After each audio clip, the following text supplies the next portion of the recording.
প্রিয় সপ্তম শ্রেণীর শিক্ষার্থীরা, শুভেচ্ছা নিও। আজকে আমি তোমাদের বাংলা বিষয়ের নতুন বই সপ্তবর্ণা থেকে কবিতা চতুর্থ অধ্যায় শ্রাবণে এর কর্ম অনুশীলনের সমাধান করে দেব। প্রথমে তোমাদের বলবো, যারা আমার চ্যানেলটি সাবস্ক্রাইব করো নাই তারা আমার চ্যানেলটি সাবস্ক্রাইব করবে এবং আমার সাথে থাকবে। তাহলে চলো আমরা ক্লাস শুরু করি। শ্রাবণে কবিতার কর্ম অনুশীলন। লক্ষ্য করো, 72 পৃষ্ঠায় দুটি কর্ম অনুশীলন দেওয়া আছে।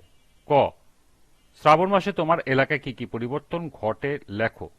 খ, বর্ষার গান ও কবিতা নিয়ে একটি অনুষ্ঠানের আয়োজন করো। তো চলো এখন আমরা এই দুটি প্রশ্নের সমাধান দেখে নিই। প্রথম প্রশ্ন, শ্রাবণ মাসে তোমার এলাকায় কি কি পরিবর্তন ঘটে লিখো। শ্রাবণ মাসে আমার এলাকায় যেসব পরিবর্তন ঘটে তা নিম্নে উপস্থাপন করা হলো। 1, আকাশ মেঘে ঢাকা থাকে এবং প্রায় প্রতিদিনই বৃষ্টি হয়। 2, গ্রীষ্মের ঘরতাপে শুকিয়ে যাওয়া খাল-বিল শ্রাবণের জলে পূর্ণ হয়ে ওঠে। 3, মাঠ ধানক্ষেত জলের নিচে তলিয়ে যায়।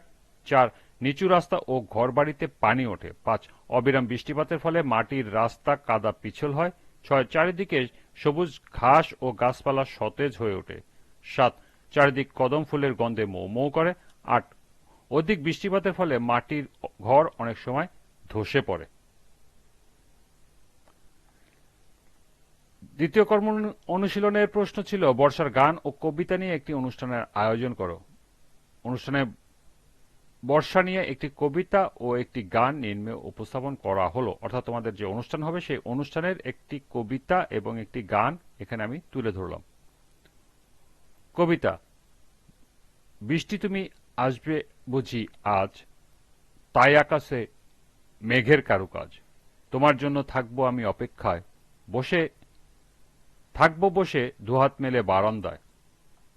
আসবে তুমি, গাইবো আমি তোমার গান, তোমার ছোঁয়ায় পাবো আবার নতুন প্রাণ। এরপর হলো গান। বাদল দিনের প্রথম কদম ফুল করেছ দান, আমি দিতে এসেছি শ্রাবণের গান।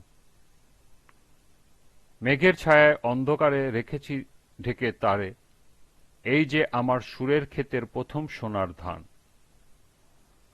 আজ এনে দিলে হয়তো দিবে না কাল, রিক্ত হবে যে তোমার ফুলের ডাল।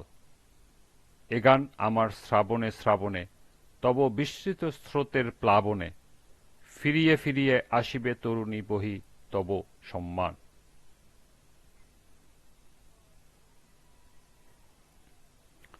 এই ছিল শ্রাবণে কবিতার কর্ম অনুশীলন দুটির সমাধান। আজকের ক্লাসটি এ পর্যন্তই।